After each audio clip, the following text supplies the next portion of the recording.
अस्सलामुअलैकुम दोस्तों, मैं हूं राव कमर रिजवान और आप देख रहे हैं मेरा यूट्यूब चैनल। दोस्तों, आज की कहानी एक ऐसी लड़की की है जो कि अपने शौहर के बारे में एक ऐसा राज बताती है जिसको सुनकर यकीनन आप भी दहल जाएंगे कि कैसे उसकी पहली बीवी ने उसे धोखा दिया तो उसका उसने इंतकाम कैसे लिया। ये सबक आमूज कहानी आखिर तक लाजमी देखिएगा। उससे पहले मेरे चैनल को सब्सक्राइब करके बेल आइकॉन को भी दबा दें। तो चलिए शुरू करते हैं अपनी आज की कहानी। मेरी सास बताती थीं कि हम्माद मुझसे शादी से कबल बहुत उदास रहते थे। वो बेजार आदमी की तरह तन्हाई पसंद हो गए थे। अपनी वालिदा तक से हफ्तों बात न करते, जिसका सबब ये था कि उनकी पहली बीवी ने उन्हें बेवफाई का जख्म दिया था। वो अपनी बीवी को बहुत चाहते थे, लेकिन वो किसी और शख्स के हमरा चली गई तो उनका दिल औरत जात से खट्टा हो गया। हम्माद ने बीवी की बेवफाई का इतना सदमा लिया कि गोशा नशीन हो गए। हर माँ की तरह उनकी वालदा को भी अपने बेटे की रंजीदगी का गम था। वो चाहती थीं कि किसी सूरत हम्माद दोबारा जिंदगी की तरफ लौट आएं, लेकिन वो किसी तौर अब दोबारा घर बसाने पर आमादा ना होते। लगता था कि बीवी की बेवफाई ने उनसे खुशी छीन ली थी, तभी सबसे मुंह मोड़कर तन्हाई से नाता जोड़ लिया। उन्हें दुख इस बात का था कि जिस जात पर हर शय वार दी, हर सुख दिया, खुद से बढ़कर एतमाद किया, वही धोखा दे गई। बाजार में उनका एक छोटा सा होटल था, औने पौने बेच दिया। सोचा कि किसके लिए कमाऊं, रोजो शब मेहनत करूं।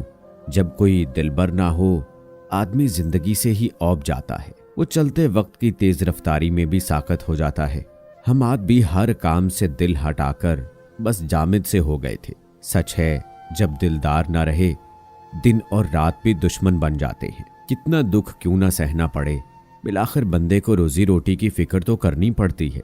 चाय खाने की फरोख्त से जो रकम हाथ आई, उससे हम्माद ने कुछ कमाने का जरिया सोचा।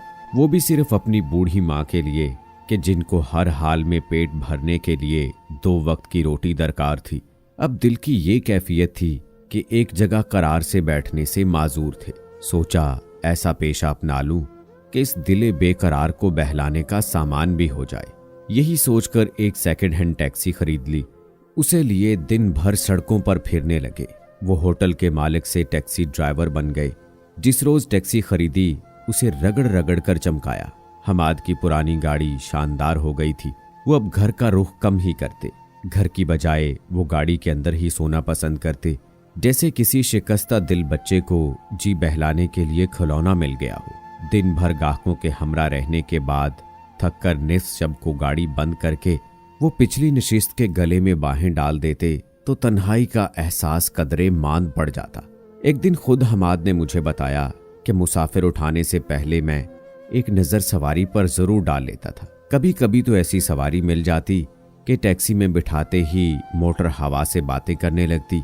हर ड्राइवर को जिंदगी की राहों पर तरह तरह के मुसाफिर मिलते हैं। कुछ वो जो दीनी मामलात ज़ेरे बहस लाते हैं, सियासी ज़हन रखने वाले जिनको अपने वतन अजीज़ के मुस्तकबिल की फ़िक्र होती है, और कभी तालिब इल्म या तालिबात, कॉलेज की शोख और अल्हड़ लड़कियाँ। कुछ तो ऐसी मासूमियत से बातें करती कि दिल मोह लेती। मैं उनकी मासूम गुफ्तगू को रिकॉर्ड कर लेता, बगैर ये सोचे कि ऐसा करना इखलाकी जुर्म है और कभी मुझे ज़रूर उसकी सज़ा मिलेगी। हाँ, मगर सबसे तकलीफ दे लम्हात वो होते जब किसी जोड़े को उनकी मंजिल तक पहुंचाना होता जो मशकूक रिश्ते से जुड़े होते थे। तब मैं उनके साथ बेइतनाई से पेश आता। शायद ये मेरी बेवफा बीवी के सलूक का रद्द अमल था। आप उस बेवफा को अब तक नहीं भुला सके। मैंने बीवियों वाली रिवायती जलन से मजबूर होकर सवाल कर दिया, क्या वो बहुत खूबसूरत थी? गौहर बहुत खूबसूरत थी। मैं उस पर फरीफ्ता था। पहले पहल मुझे उस औरत का अक्स गाड़ी के आईने में नजर आया। वो मुझे गौहर ही नजर आई। जाने फिर क्या हुआ कि मेरी बीनाई के सामने से जाल सा फैल गया और उसकी छवि यकदम एक करीह सूरत भूतनी बनकर आंखों के सामने नाचने लगी, जैसे कलेजा नोचने आई हो। दिल में दर्द सा उठा। मैंने आंखें बंद कर ली। वो गौहर नहीं थी। जाने क्यों आज उसका भूत इस बुरी तरह मेरा पीछा कर रहा था। गाड़ी चलाते कई बार हादसा होते होते बचा। अचानक मर्द ने कहा, गाड़ी रोक दो, लेकिन औरत ने उतरने से इनकार कर दिया। उस होटल में मैं नहीं जाऊंगी। यहाँ कमरा नंबर 17 में मेरे शौहर का दफ्तर है। अगर उसने मुझे तुम्हारे साथ देख लिया तो? तभी मर्द मुझसे मुखातिब हुआ, ड्राइवर, आगे निकल चलो, पिछली सड़क की तरफ। मेरा वजूद झंझना उठा। वो मेरी सवारियां थीं, उनके हुक्म की तामील करना लाजिम था। मैंने गाड़ी को मोड़ा। उस वक्त गाड़ी में टेप रिकॉर्डर का बटन ऑन था। आज किसी की बीवी किसी और के पहलू में थी, लेकिन ये उस वक्त ऐसे जुड़े बैठे थे जैसे कभी जुदा ना होंगे। मैं आईने में उनकी हरकत व सकनात का जायजा ले रहा था। तभी दिल में उस औरत के लिए नफरत उभरी। जी चाहा इसे बीच बाजार में उतार दूं, मगर मुझे जब्त से काम लेना था। वो अपना प्रोग्राम तय कर चुके थे।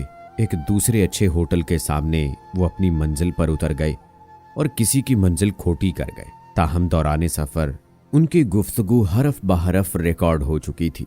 उनको क्या खबर थी कि मुसाफिरों की गुफ्तगू टेप करना मेरा मशगला था, जिससे तन्हाई का गम गलत करके मैं ये गुफ्तगू वाश कर दिया करता था। लेकिन आज मेरा इरादा कुछ और हो गया। उनको उतार कर सीधा उस इमारत पहुंचा जहां कमरा नंबर 17 में मौसूफा के शौहर का दफ्तर था। क्या आपका नाम गुलखान है? जी हाँ, उसने शाइस्तगी से जवाब दिया। मुझे आपसे कुछ काम है, जरा बाहर आइए। मैंने जब उसको मुख्तसर बताया तो वो हैरत में डूब गया। वो मेरी टैक्सी में आकर बैठ गया तो मैंने टेप रिकॉर्डर ऑन कर दिया। बीवी के साथ एक गैर शख्स की गुफ्तगू सुनकर उसका चेहरा मुतगय्यर होता जाता था। मैंने कहा, जनाब, मैं भी इसी तरह खूबसूरत नागिन का डसा हुआ हूँ। क्या आप इस आवाज़ को पहचान रहे हैं जो आपके खिलाफ किसी गैर के सामने जहर उगल रही है? खूब अच्छी तरह। मेहरबानी होगी, ज़रा तुम मुझे मेरे घर तक पहुंचा दो। मुझे लगा उसकी हालत ठीक नहीं है, फिर भी उसने हौसले से काम लिया। उसे उसकी बताई हुई जगह उतार कर मैंने रेस्टोरेंट में खाना खाया और फिर सुकून की नींद सो गया। उस रात मुझे खूब गहरी नींद आई। सुबह सवेरे हस्बे मामूल बैदार हुआ, नाश्ता लेकर आया। वहां से ताज़ा अखबार भी हाकर से लिया और वर्क गर्दानी करने लगा। अचानक नजर एक खबर की सुर्खी पर पड़ गई। ये खबर निहायत हौलनाक थी। तफसील पढ़कर मुझे पसीना आ गया। खबर उसी शख्स के बारे में थी। गुलखान ने इश्तियाल में आकर अपने 4 मासूम बच्चों को मां से महरूम कर दिया था। अब वो पुलिस की तहवील में था।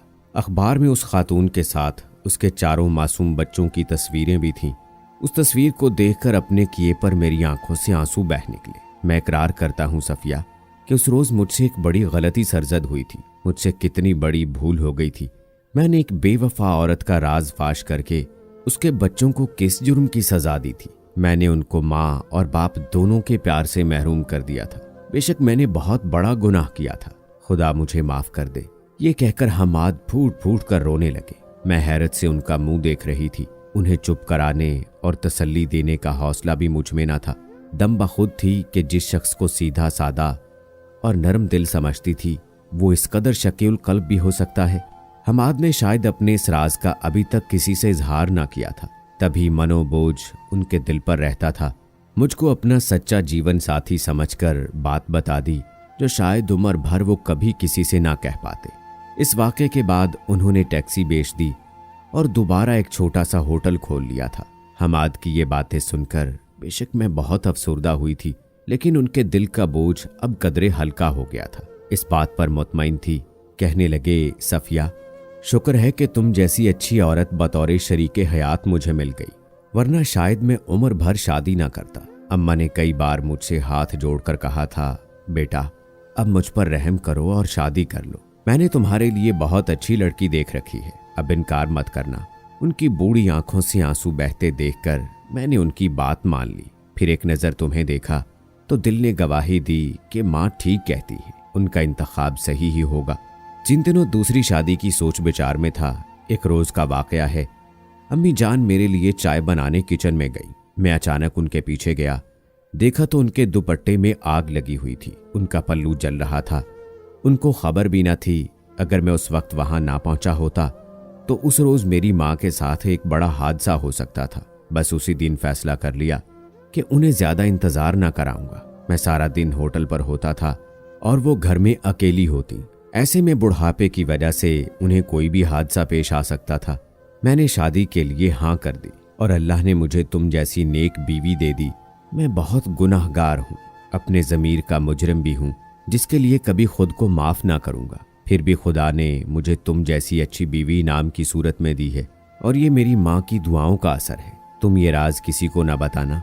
मैंने तमाम उम्र अपने शौहर के राज को राज रखा और कभी इस वाक़े का किसी से जिक्र ना किया। आज जबकि हमाद इस दुनिया में नहीं है तो अपने दिल का बोझ हल्का करने की खातिर ये सब कुछ आपको बताया है। साथ ही दुआ करती रहती हूँ कि रब्बे ताला मेरे शौहर की मगफिरत करे, क्योंकि किसी के राज से पर्दा उठाना मेरे अल्लाह को पसंद नहीं है, क्योंकि इस तरह किसी को नाकाबिले तलाफी नुकसान पहुंच सकता है, हत्ता कि किसी की जान भी जा सकती है। इसलिए अपने किसी इंतकाम की खातिर किसी का राज फाश करके उसकी जिंदगी तबाह ना करना। और मेरी तमाम शादीशुदा और कंवारी लड़कियों से गुजारिश है, कभी अपने शौहर या माँ बाप को धोखा देकर किसी और से ताल्लुक न बनाना, वरना बदनामी भी होगी, औलाद भी रुल जाएगी और जान भी जा सकती है। क्या ख्याल है दोस्तों? आज की वीडियो के बारे में अपनी राय ज़रूर दें। मज़ीद ऐसी वीडियोस के लिए मेरे चैनल को सब्सक्राइब करें। मिलते हैं अगली वीडियो में, तब तक के लिए अल्लाह हाफिज़।